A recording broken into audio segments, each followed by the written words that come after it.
When an emaciated 12-year-old boy climbed through a basement window on August 30th, 2023, stumbled across a neighborhood in Ivins, Utah, and knocked on a stranger's door begging for food and water. The neighbors thought they were looking at a kidnapping victim. His ankles were bound in bloody duct tape and plastic wrap. His wrists bore the marks of restraints. His body was so malnourished that when police officers arrived, they could count every rib through his torn clothing. But this wasn't a stranger's crime. This child was Russell Franke, and the woman who did this to him, his own mother. For millions of YouTube subscribers, Ruby Franke was the picture-perfect Mormon mother of 8 children.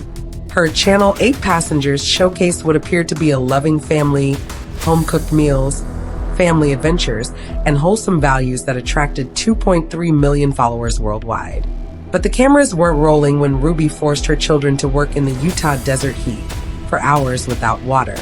They weren't recording when she bound their hands and feet with rope and duct tape, calling it treatment for their supposed wickedness. And they certainly weren't there when she locked them in a basement, denying them food for days at a time. The truth is, Ruby Franke had been documenting child abuse for years, and millions of people had been watching, liking, and subscribing. When 12-year-old Russell finally gathered the courage to escape through that basement window, he didn't just save himself. He exposed one of the most shocking cases of familial torture in recent memory. But here's what will haunt you. Ruby Franke didn't think she was abusing her children. In her own handwritten journal, discovered by police, she wrote that she was saving their souls. She believed she was casting out demons.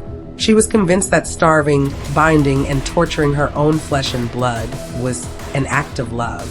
Before we dive into this case, I need you to understand something. What you're about to hear isn't just disturbing.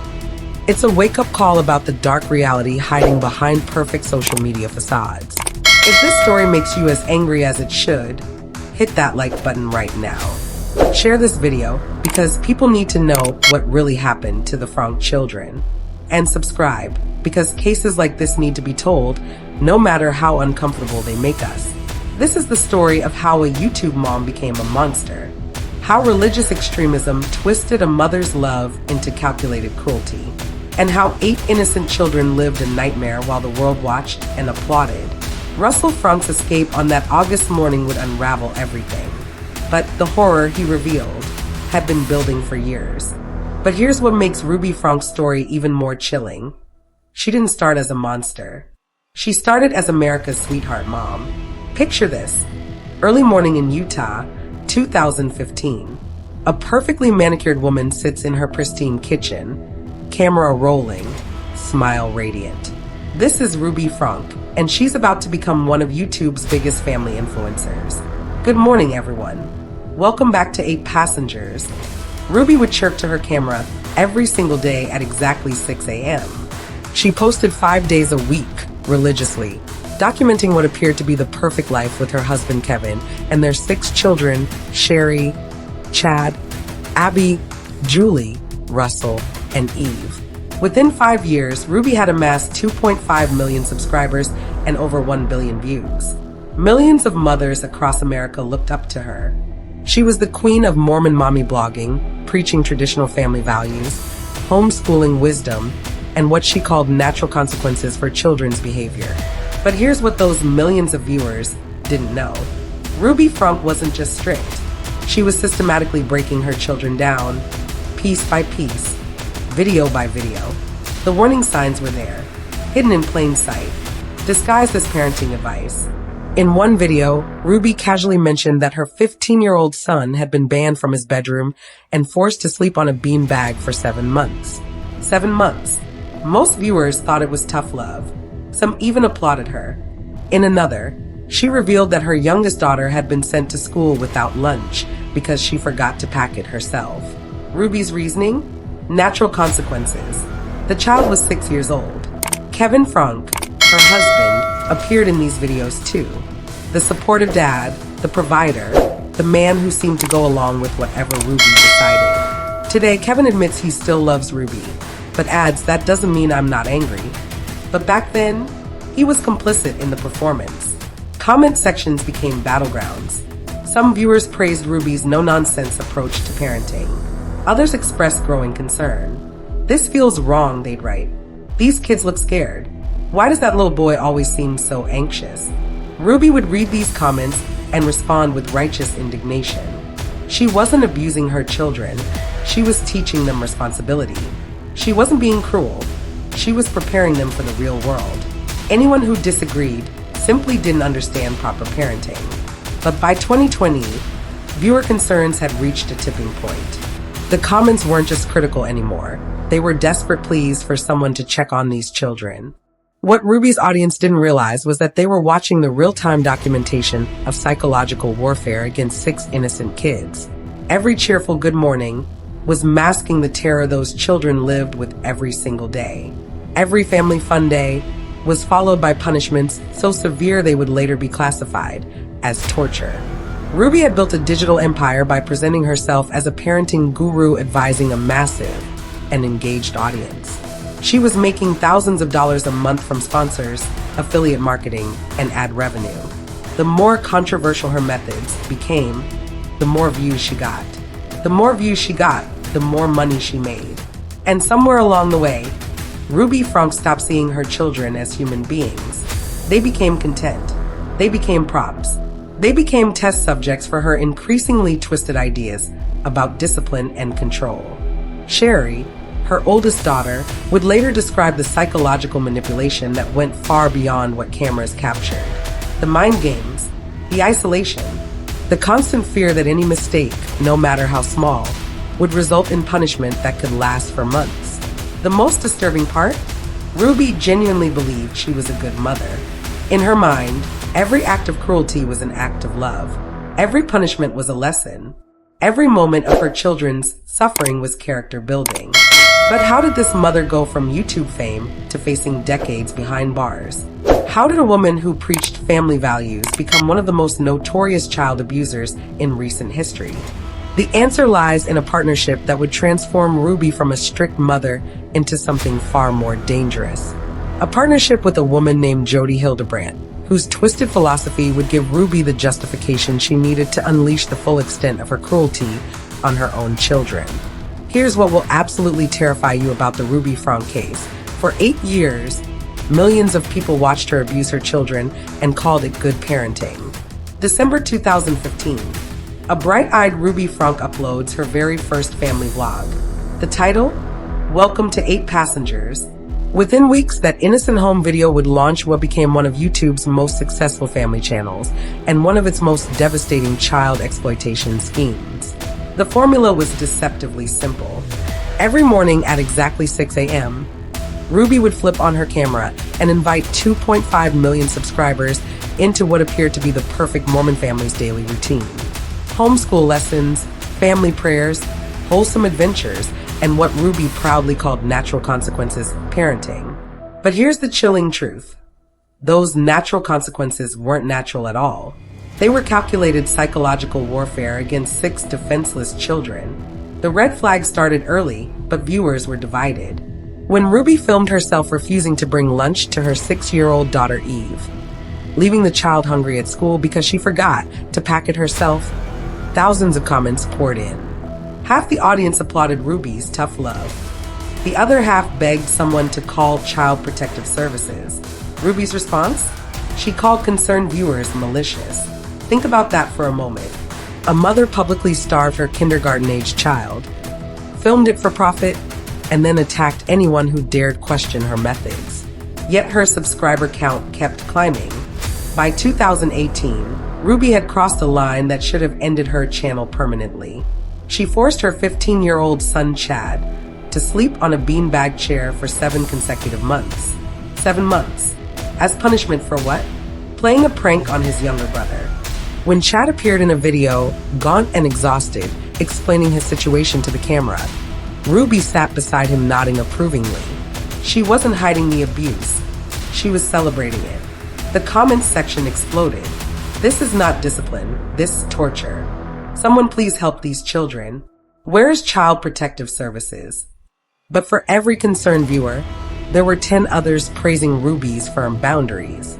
Her most devoted fans defended every cruel punishment as biblical parenting and preparing children for the real world. Here's where the story gets truly disturbing. Ruby wasn't just punishing her children, she was teaching other parents to do the same. Her comment sections became training grounds for psychological abuse, disguised as parenting advice. "My teenager has been sleeping on the floor for 3 weeks thanks to your inspiration, Ruby," one comment read. "Stop packing my 5-year-old's lunch." "Natural consequences work," wrote another. Ruby was creating an army of parents willing to torment their own children, all in the name of good parenting. The petition started in May 2020. Desperate viewers, horrified by what they were witnessing, launched a Change.org campaign demanding Child Protective Services investigate the Franke home. It gained thousands of signatures within days. Ruby's reaction was swift and vicious. She didn't address the concerns about her children's welfare. Instead, she attacked the very people trying to protect them, calling them hateful and ignorant. But the most bone-chilling detail? Child Protective Services did visit the Franke home in June 2020. They investigated. They interviewed the children. And they found nothing actionable. How is that possible? How does a trained investigator look at children sleeping on bean bags, denied food, isolated for months at a time, and conclude everything is fine? Because Ruby Franke had spent 5 years perfecting the art of public abuse. She had normalized cruelty to such an extent that even professionals couldn't recognize it as torture. By 2021, the 8 passengers empire was generating massive revenue. Sponsorship deals, merchandise, affiliate marketing. Ruby was earning hundreds of thousands of dollars annually by exploiting her children's suffering. But success came with scrutiny. The more popular Ruby became, the more people questioned her methods. Compilation videos highlighting her most disturbing moments went viral. Child advocates started tracking her content systematically. Ruby's response? Double down. She began threatening to send children to wilderness camps for troubled teens, facilities known for their brutal treatment of minors. She told 2 of her younger children that Santa wouldn't visit them because they were too emotionally dead to deserve presents. She threatened to decapitate their stuffed animals as punishment for minor infractions. Each escalation was filmed. Each cruelty was monetized. Each moment of her children's terror was content. But Ruby Franke had a problem. The more extreme her punishments became, the more viewers turned against her. By late 2021, her comment sections were overwhelmingly negative. Sponsors began dropping out. Her revenue streams were drying up. That's when Ruby made the decision that would seal her children's fate and ultimately lead to their rescue. She decided she needed a partner, someone with credentials, someone who could legitimize her methods and help her regain control of the narrative. Someone named Jodi Hildebrandt. If you're not subscribed yet, you need to subscribe right now. Cases like this don't get solved because people stay silent. They get solved because people speak up, share information, and refuse to look away. Hit that subscribe button because what happened next will show you exactly how dangerous it is when we ignore the warning signs. And if you're one of those people who refuses to subscribe, drop a comment and tell me why protecting children isn't worth a simple click. I'll wait. The partnership between Ruby Franke and Jodi Hildebrandt didn't just change Ruby's approach to parenting. It transformed her into something monstrous. But who exactly was Jodi Hildebrandt? And how did their collaboration turn discipline into systematic torture? What I'm about to tell you will fundamentally change how you view every family vlogger, every perfect social media mom, every online parenting expert. Because in 2019, Ruby Franke made a decision that would transform her from a cruel mother into a methodical child torturer. She hired a life coach named Jodi Hildebrandt. Here's the terrifying part. Jodi wasn't some random stranger who corrupted Ruby. She was a licensed mental health counselor with decades of experience, multiple certifications, and a thriving business called Connections. On paper, she looked like exactly the kind of professional who could help Ruby become a better parent. In reality, Jodi Hildebrandt was about to become Ruby's partner in systematic child abuse. The meeting seemed innocent enough. Ruby was struggling with her eldest son Chad's behavior. Typical teenage rebellion that any normal parent would handle with patience and boundaries. But Ruby didn't want normal parenting advice. She wanted someone to validate her extreme methods and give her permission to go even further. Jodi Hildebrandt was exactly what Ruby was looking for. Hildebrandt's Connections coaching program wasn't therapy. It was something far more dangerous. She taught that children were fundamentally evil beings who needed to have their demons cast out through extreme discipline. She believed that showing compassion to misbehaving children was actually enabling Satan himself. Sound insane? It gets worse. Within months of their first session, Ruby had completely transformed. The beanbag punishments that lasted weeks now lasted months.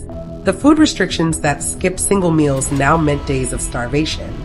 The isolation that separated children from friends for weeks now meant complete social exile for months at a time.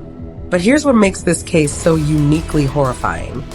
Every escalation was documented, justified, and celebrated. In late 2020, Ruby's 10-year-old daughter Eve was banned from seeing friends for 6 consecutive months. Her crime? Forgetting to do her chores. When concerned family members questioned the punishment, Ruby's response was chilling. Jody says compassion is weakness. Eve needs to learn that actions have consequences. By 2021, the Franke children were living in a state of constant terror. They weren't allowed to have friends. They couldn't speak to extended family members without Ruby monitoring every word. They were isolated, starved, and psychologically tortured on a daily basis. All while Ruby continued filming their suffering for her millions of subscribers. Jody Hildebrand didn't just enable this abuse. She provided the religious framework that allowed Ruby to feel righteous about torturing her own children. Every cruel punishment was reframed as spiritual cleansing. Every moment of suffering was character building. Every tear shed by those children was evidence that the demons were being cast out. Here's where the story takes its most disturbing turn. In 2021, Jody told the Franke family that she was being tormented by shadow figures, demonic entities that were attacking her spiritually. She needed protection. She needed to move in with the family for her own safety. Ruby welcomed her with open arms. Think about what this means. A licensed mental health professional convinced a vulnerable mother that invisible demons were attacking her, and that the solution was to move into the family home and take complete control over the children's lives. Kevin Franke, Ruby's husband, later described himself as becoming a resident exorcist for Jody during this period. While Ruby and Jody focused on cleansing the children of their supposed evil, Kevin was performing spiritual rituals to protect Jody from her hallucinated demons. The entire family had descended into shared psychosis, with 6 innocent children trapped at the center of it all. By early 2022, the transformation was complete.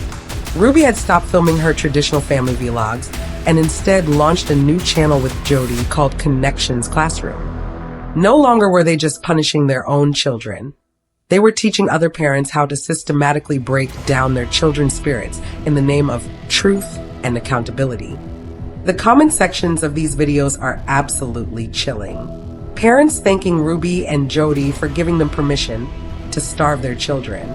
Mothers celebrating successful isolation, punishments that lasted for months.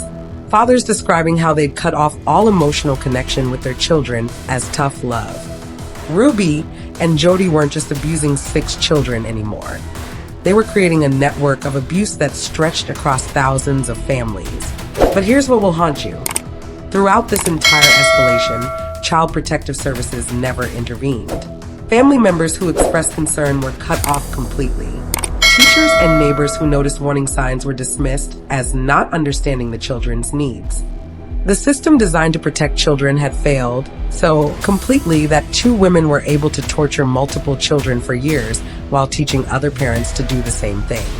As Ruby's world narrowed into Jody's influence, the children's suffering deepened beyond anything you could imagine. What started as strict discipline had evolved into methodical torture. What began as natural consequences had become calculated psychological warfare against defenseless children. But the most bone-chilling detail of all, Ruby genuinely believed she was saving her children's souls. Every act of cruelty was justified as an act of love. Every moment of torture was reframed as spiritual healing. In her own journal, discovered by police after her arrest, Ruby wrote, "I am not a monster. I am a mother trying to save my children from eternal damnation." The partnership between Ruby Franke and Jody Hildebrand had created something truly monstrous.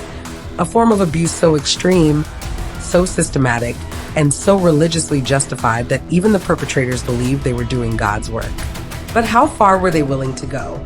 How much suffering were they prepared to inflict in the name of salvation? And what finally happened that was so horrific, so undeniably abusive, that it could no longer be hidden behind religious rhetoric and parenting philosophy? August 30th, 2023, 10:47 a.m., Ivins, Utah. What happened in the next 18 minutes would expose one of the most horrific child abuse cases in American history and finally bring justice to 6 tortured children who had been crying for help for years. But it almost didn't happen. 12-year-old Russell Rose Rubilas had been calculating this escape for weeks. Locked in the basement of Jody Hildebrandt's house, his wrists and ankles bound with duct tape and plastic wrap, Russell knew that if he didn't act soon, he might not survive to see his 13th birthday. His body was shutting down. He hadn't eaten a full meal in days. His open wounds from the restraints were infected and oozing. But Russell Franke had something his mother and Jody Hildebrandt hadn't managed to break: hope.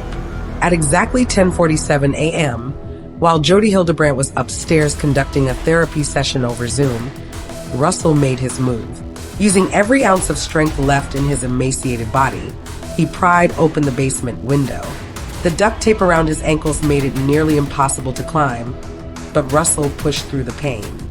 He squeezed through that narrow opening, dropped to the ground, and began running toward the nearest house. What Russell didn't know was that his escape was being captured on doorbell cameras throughout the neighborhood. The footage shows a skeletal child stumbling from house to house, desperately ringing doorbells with his duct-taped hands. The first house, no answer. Russell moves on. The second house, no answer. Russell keeps going. The third house, still no answer. But Russell doesn't give up. At the fourth house, a man finally opens the door. What he sees will haunt him for the rest of his life. Standing on his doorstep is a 12-year-old boy who looks like a prisoner of war. Russell's clothes are torn and filthy. His face is gaunt and hollow. His wrists and ankles are wrapped in bloody duct tape and plastic wrap. Open wounds are visible where the restraints have cut into his flesh. "Can I have some food and water?" Russell asks in a voice barely above a whisper. The neighbor's immediate response is to bring Russell inside, give him food and water, and call 911. But here's what makes this moment even more heartbreaking. When the neighbor asks Russell about the duct tape around his ankles, the boy responds, "It's personal business. It was my fault." Even in his moment of escape, Russell had been so thoroughly brainwashed by his mother and Jody Hildebrandt that he believed he deserved this torture.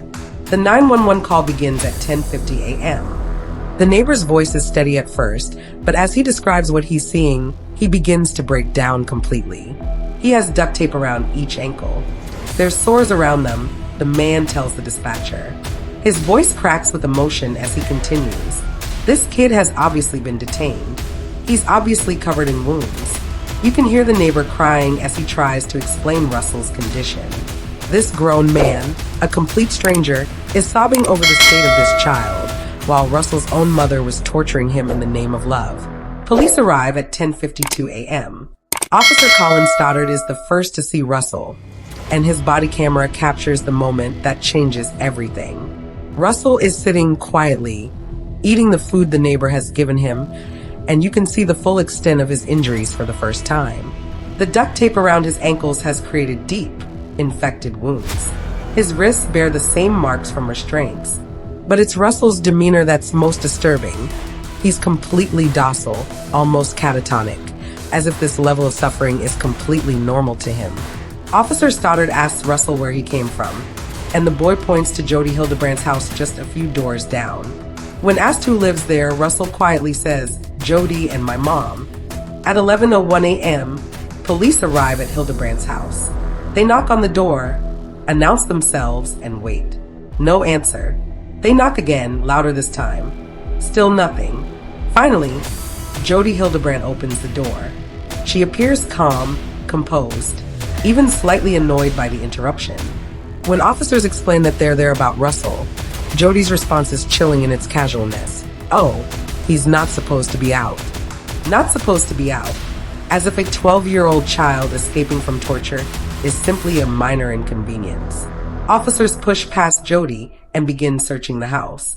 What they find in the next few minutes will haunt everyone involved in this case for the rest of their lives.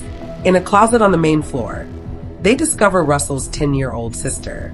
She's curled up in a corner, barely conscious, her body as emaciated as Russell's.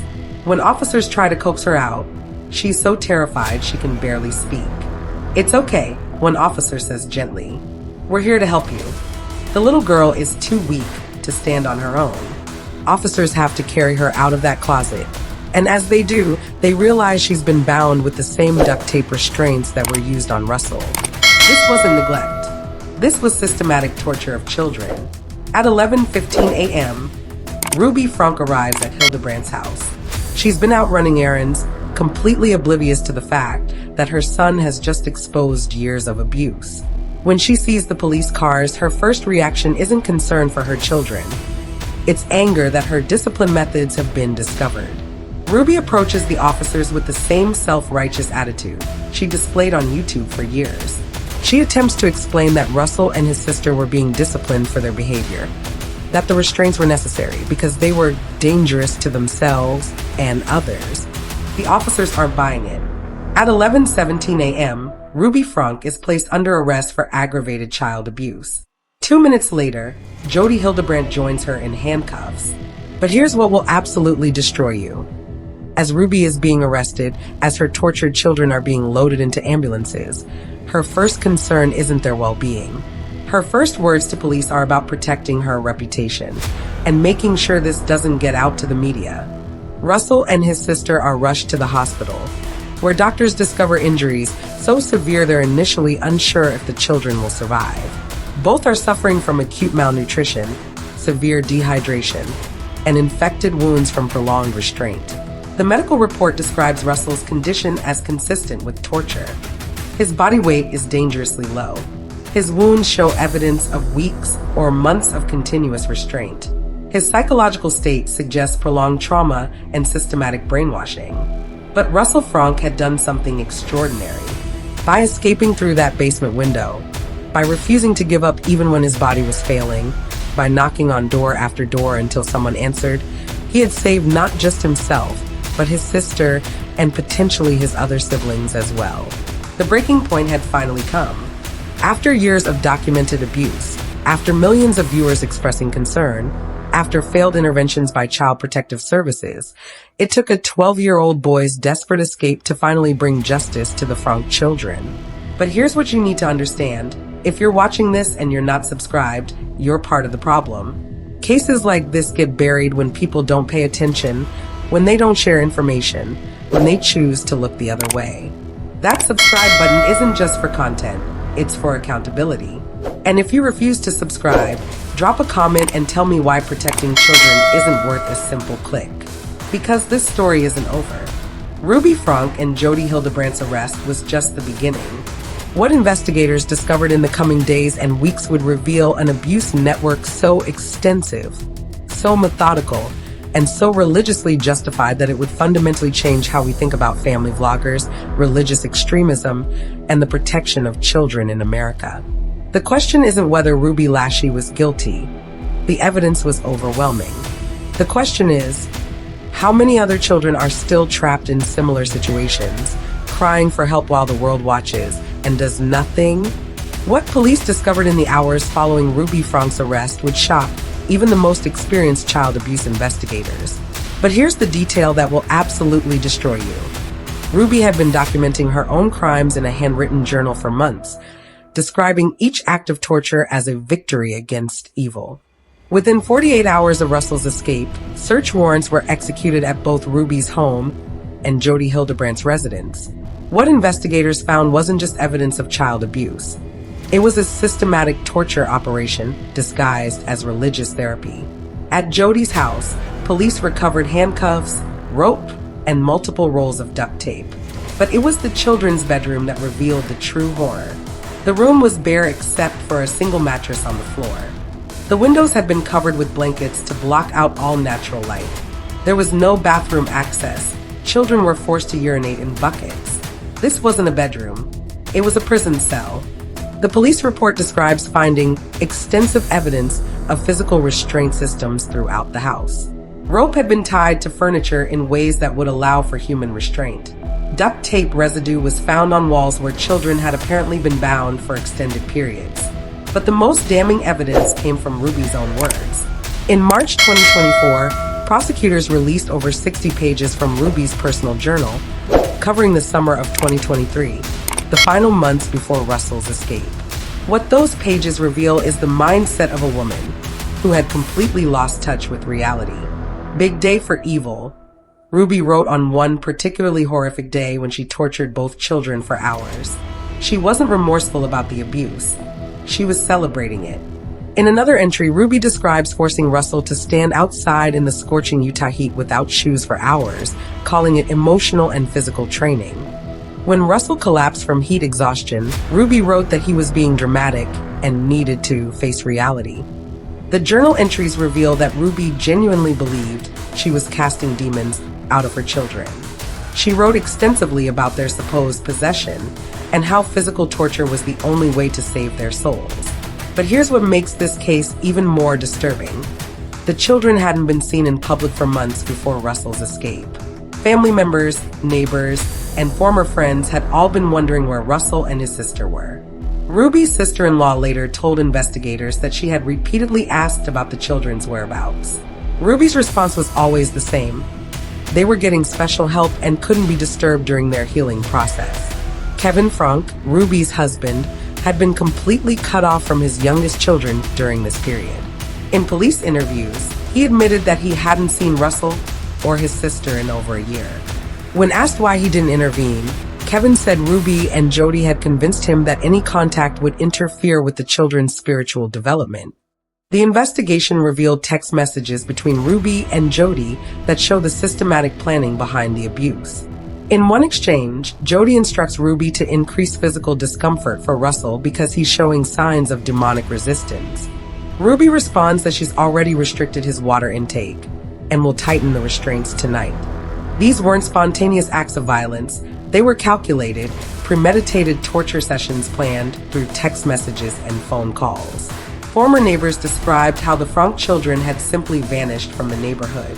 Kids who used to play outside, ride bikes, and interact with other families had disappeared without explanation. When neighbors asked about them, Ruby would give vague responses about behavioral issues and private family matters. One neighbor later told investigators that she hadn't seen Russell or his sister in over 8 months before the escape. It was like they just evaporated, she said. We kept asking Ruby where they were, but she would get angry and tell us it was none of our business. The medical reports from the hospital paint a picture of systematic starvation and torture. Russell weighed significantly less than he should for his age and height. His body showed signs of prolonged malnutrition, dehydration, and physical abuse. But it was the psychological evaluation that revealed the true extent of the damage. Russell had been so thoroughly brainwashed that he initially told doctors he deserved the punishment. He apologized to medical staff for causing trouble by escaping. He asked if his mother was angry with him for running away.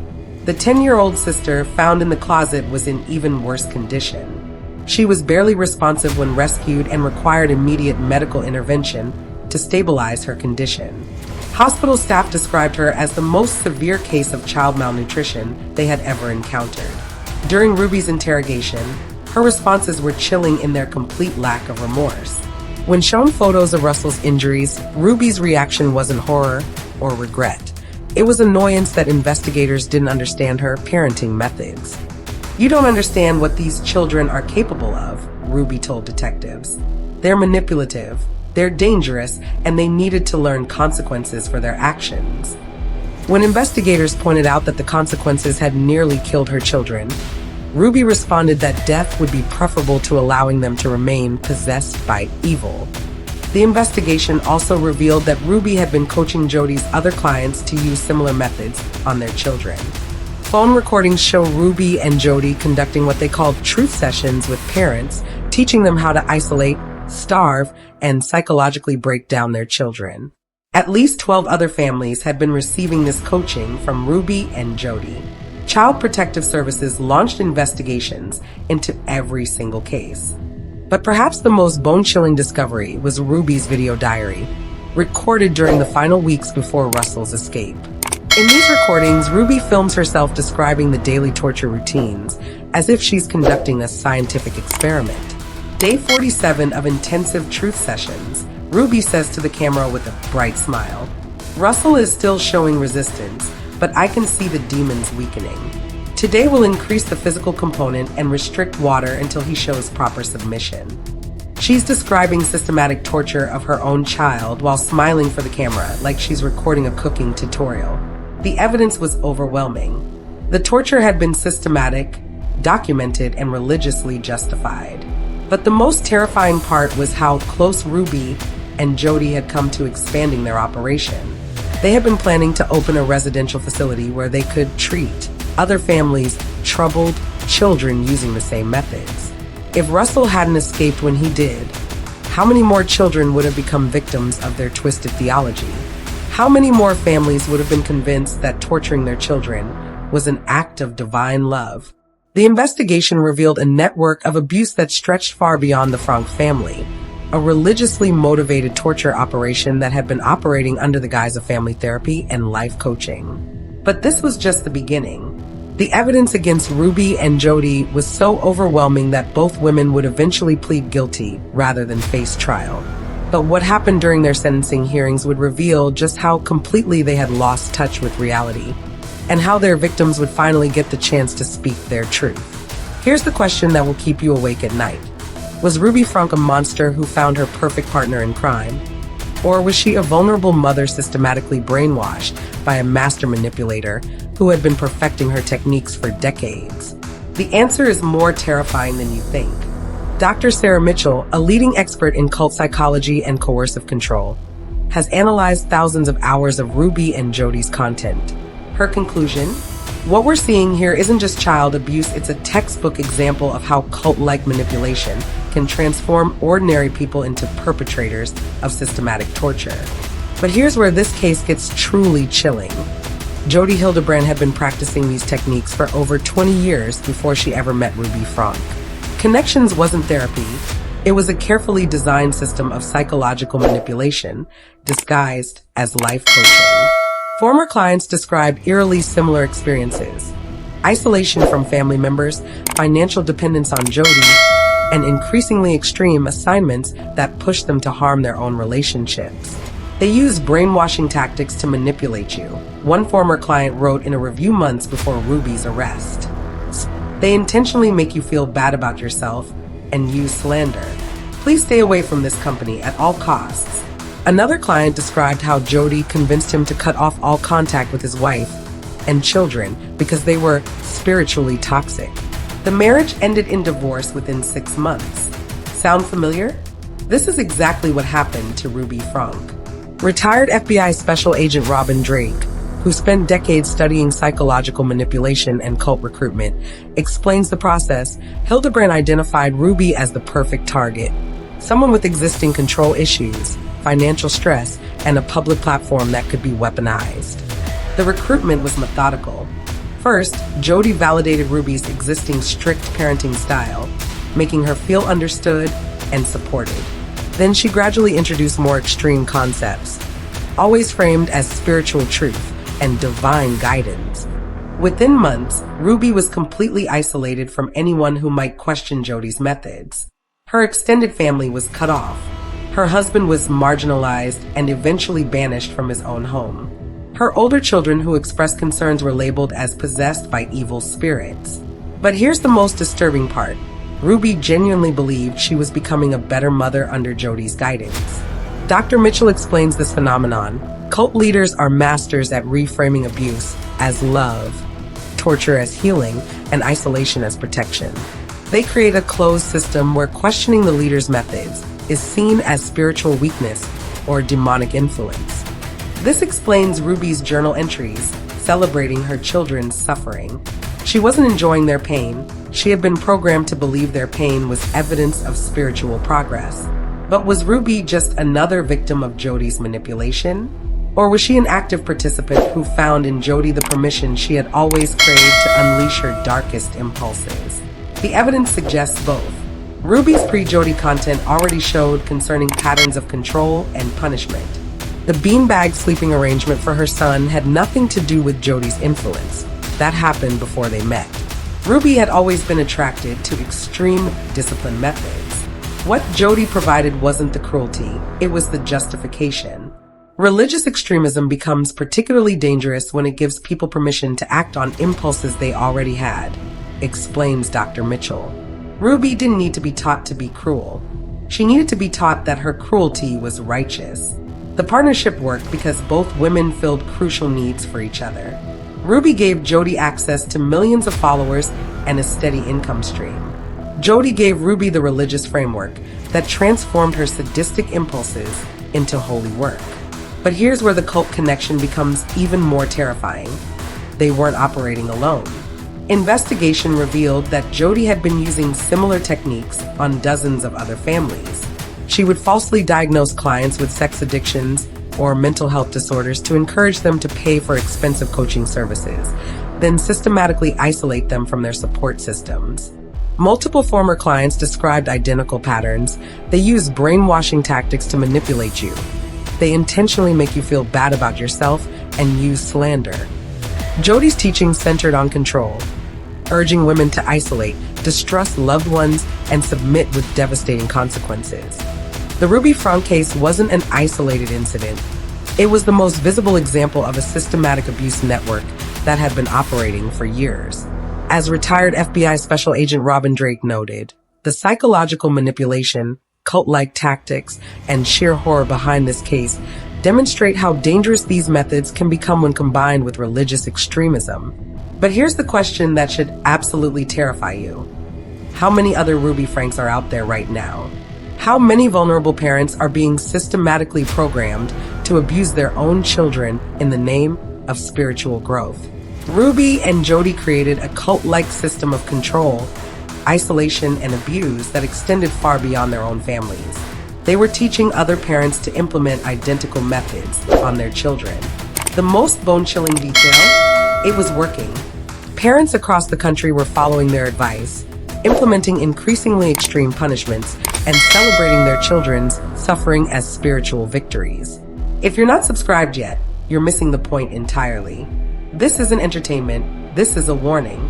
Cases like this spread like viruses through social media, targeting vulnerable families and turning parents into predators. That subscribe button isn't just supporting content, it's supporting awareness that could save children's lives. And if you refuse to subscribe, drop a comment and explain why protecting kids isn't worth a simple click. Because your silence is exactly what allows cases like this to multiply. The partnership between Ruby and Jody revealed something horrifying about human nature. Given the right combination of religious justification, social isolation, and psychological manipulation, ordinary people can become capable of extraordinary evil. But was Ruby Franke a victim of manipulation or the mastermind of cruelty? The answer is both. She was victimized by Jody's cult-like control tactics, but she was also an enthusiastic participant who found in those tactics the perfect excuse to unleash violence she had always wanted to inflict. The real question isn't whether Ruby was manipulated. It's how many other parents are being manipulated right now, and what we're going to do to stop them before more children suffer. Because while Ruby and Jody are now behind bars, the methods they used, the justifications they created, and the network they built didn't disappear with their arrests. Other predators are watching, learning, and adapting their techniques for new victims. The Ruby Franke case isn't just a story about two women who tortured children. It's a blueprint that shows exactly how religious extremism, social media influence, and psychological manipulation can transform any parent into a monster. And that transformation is happening right now in homes across America, while we scroll past the warning signs and choose to look the other way. December 18th, 2023. A Utah courtroom falls silent as Ruby Franke, the woman who once smiled for millions of subscribers while torturing her own children, stands before a judge to face the consequences of her crimes. But what happened in that courtroom would reveal the most shocking twist of all. Ruby Franke's own family had been trying to save those children for years, and no one listened. The plea hearing was supposed to be routine. Ruby and Jody had agreed to plead guilty to 4 counts of aggravated child abuse each. The maximum sentence, 30 years to life in prison. But when Ruby opened her mouth to address the court, what came out was a performance so manipulative, so completely disconnected from reality, that even the judge seemed stunned. I was led to believe that this world was an evil place filled with cops and lawyers and people who made it their mission to harm and destroy us, Ruby told the court, tears streaming down her face. I was so isolated that I believed everything was satanic. Notice what she did there. Even in her guilty plea, Ruby positioned herself as the victim. She wasn't apologizing for torturing her children. She was explaining how she had been tricked into doing it. But the most chilling moment came when Ruby looked directly at her children, who were watching from the gallery, and said, "I now see that I did hurt my children. I was deceived into believing they were evil." Think about that for a moment. A mother just told her tortured children that she had believed they were evil. Even in her apology, she was traumatizing them further. On February 20th, 2024, Ruby Franke was sentenced to 4 consecutive terms of 1 to 15 years in prison, a total of 4 to 60 years behind bars. Wait, that's not right. The actual sentence was 4 to 30 years total, with the Utah Board of Pardons and Parole determining her exact release date. But here's where the story takes its most devastating turn. As Ruby was being sentenced, a voice from the past emerged that should have prevented this entire nightmare. Sherry Franke, Ruby's eldest daughter, finally broke her silence. In a memoir and interview with Good Morning America, Sherry detailed the years of fear she experienced growing up under Ruby's increasingly extreme methods. But the most heartbreaking revelation? Sherry had been trying to get help for her siblings for years. "I called the police multiple times," Sherry revealed. "I reported the abuse to teachers, to neighbors, to anyone who would listen. But nothing happened. Everyone said it was just strict parenting." But Sherry wasn't the only family member who had been raising alarm bells. Ruby's sisters, Julie DeRue and Bonnie Hoeline, released public statements after the arrest revealing they had been cut off from Ruby for several years and had done everything to try and make sure the kids were safe. They described how Ruby had systematically isolated herself from anyone who questioned her methods. "I had no idea what was happening," one sister said. "We had been out of touch with Ruby for several years." But here's the shocking detail that will change how you view this entire case. Ruby's family had been concerned about her parenting methods since 2020, 3 full years before Russell's escape. Julie DeRue later revealed that she had attempted multiple interventions. She had reached out to Child Protective Services. She had contacted family members. She had even tried to maintain a relationship with Ruby's older children to keep communication channels open. But every attempt was blocked by Ruby's increasing isolation and Jodi Hildebrandt's influence. The public reaction to the sentencing was explosive. Former fans who had defended Ruby for years suddenly turned against her. The comment sections of news articles were flooded with people claiming they had always known something was wrong, the same people who had praised her discipline methods for years. But the most disturbing reactions came from Ruby's remaining supporters. Even after the guilty plea, even after the evidence of systematic torture, some fans continued to defend her actions. "She was just trying to teach her children right from wrong," one comment read. "This is what happens when the government interferes with religious parenting." These weren't isolated opinions. Hundreds of comments across social media platforms continued to frame Ruby as a victim of persecution rather than a perpetrator of child abuse. The investigation also revealed that Sherry Franke and her father Kevin later testified in support of new Utah child influencer protection laws, ensuring that children featured in family vlogs would receive compensation and legal protections. But perhaps the most bone-chilling revelation came from the victim impact statements that were submitted to the court, but not read publicly. Sources close to the case describe children who are still recovering from severe trauma, who flinch at loud noises, who struggle to trust adults, and who have been diagnosed with complex PTSD. One child reportedly wrote, "I still have nightmares about the basement. I still think I'm evil sometimes. I'm trying to believe I'm not." Ruby Franke destroyed her own children's sense of self-worth so thoroughly that they still struggle to believe they deserve love and safety. But here's the detail that should absolutely haunt you. If you're not subscribed to this channel, you're part of the problem. Cases like this only get resolved when people pay attention, when they share information, when they refuse to look away from uncomfortable truths. That subscribe button isn't just supporting content. It's supporting accountability journalism that exposes predators and protects children. And if you refuse to subscribe, drop a comment and explain why protecting kids from abuse isn't worth a simple click. Because your indifference is exactly what allows monsters like Ruby Franke to operate unchecked. The sentencing was supposed to bring closure, but it only raised more questions. How many warning signs did we miss? How many cries for help did we ignore? How many other Ruby Frankes are operating right now, torturing children while presenting themselves as perfect parents? The trial revealed a network of failure that extended far beyond Ruby and Jody. Family members tried to intervene and were blocked. Children reported abuse and were ignored. Viewers expressed concerns and were dismissed as haters. The system designed to protect children had failed so completely that it took a 12-year-old boy's desperate escape to finally bring justice. But justice for whom? Ruby and Jody are behind bars, but their victims will carry the scars of this torture for the rest of their lives. The millions of viewers who watched and applauded the abuse, they've moved on to the next family vlogger, the next parenting expert, the next opportunity to normalize cruelty in the name of discipline. The Ruby Franke case isn't just about two women who tortured children. It's about how we, as a society, created the conditions that allowed that torture to continue for years while millions of people watched, subscribed, and shared. And that's the most terrifying truth of all.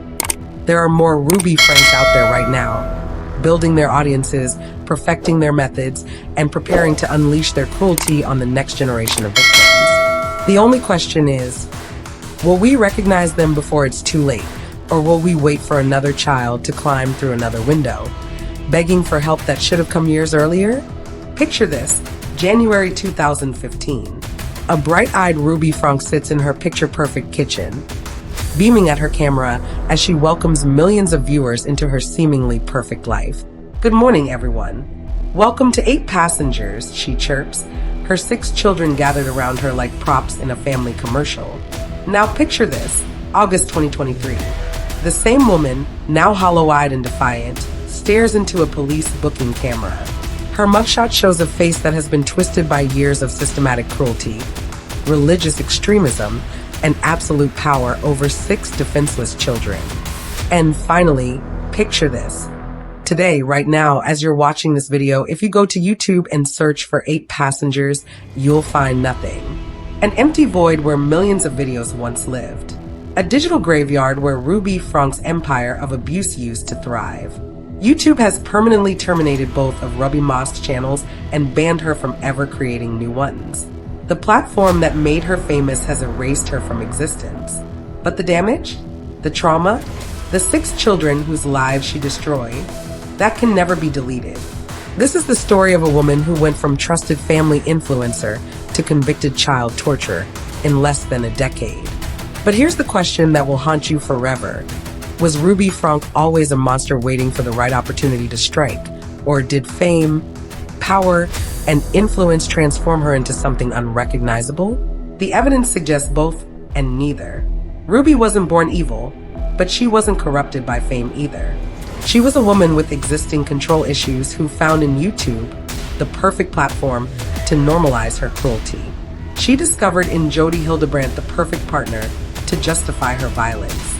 And she created in her religious extremism the perfect excuse to torture her own children while calling it love. Ruby Franke represents something far more terrifying than a single case of child abuse. She represents the intersection of social media influence, religious fundamentalism, and parental control that creates the perfect storm for systematic torture disguised as family content. She shows us how easily we can be manipulated into applauding cruelty when it's presented as discipline. How quickly we can normalize abuse when it's wrapped in religious rhetoric. How willingly we can ignore children's suffering when their pain is monetized as entertainment. But most terrifyingly of all, Ruby Franke shows us how many people are still out there right now, building their audiences, perfecting their methods, and preparing to unleash their own brand of tough love on the next generation of victims. If you're not subscribed yet, you're actively choosing to remain ignorant about cases like this. That subscribe button isn't just supporting content, It's supporting the kind of investigative work that exposes predators and protects children. Click it now because your indifference is literally what allows monsters like Ruby to operate unchecked.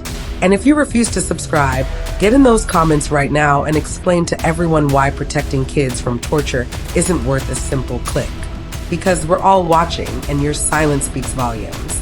But here's what I really need you to do. I need you to think about every family vlogger you've ever watched, every parenting expert you've ever followed, every perfect family you've ever admired on social media. Are there warning signs you're ignoring? Are there red flags you're dismissing as strict parenting? Are there children crying for help while you scroll past their suffering? Comment below with your theory. Was Ruby Franke always this way? Or did power, fame, and religious extremism twist her into a monster? Was she born cruel? Or was she created by the very system that made her famous? But more importantly, tell me this. Who else is out there right now, following in Ruby's footsteps? Which family vloggers are raising red flags that we're choosing to ignore?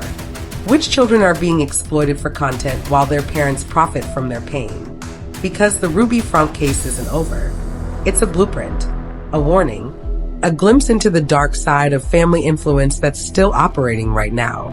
In homes across America, behind cameras that never stop rolling and parents who never stop performing. The real question isn't whether we learned anything from Ruby's crimes. The question is, what are we going to do with that knowledge? Are we going to keep scrolling past the warning signs? Or are we finally going to start protecting the children who are trapped behind those perfect social media facades? Ruby Franke went from trusted mother to convicted torturer because millions of people watched, applauded, and enabled her journey into darkness. The next Ruby Franke is out there right now, building her audience and perfecting her methods. The only question is, will we stop her before she destroys another family? Or will we wait for another child to climb through another window, begging for help that should have come years earlier? Your choice, your responsibility, your chance to prevent the next Ruby Franke from turning childhood into content and torture into entertainment. Don't let there be another Russell. Don't let there be another escape. Don't let there be another mother from hell. The warning signs are there. The question is, are you finally ready to see them? Watch our next investigation into the dark world of family vlogging. Another case that will make you question everything you thought you knew about perfect families and social media success. Because Ruby Franke wasn't the first and she won't be the last, unless we finally start paying attention.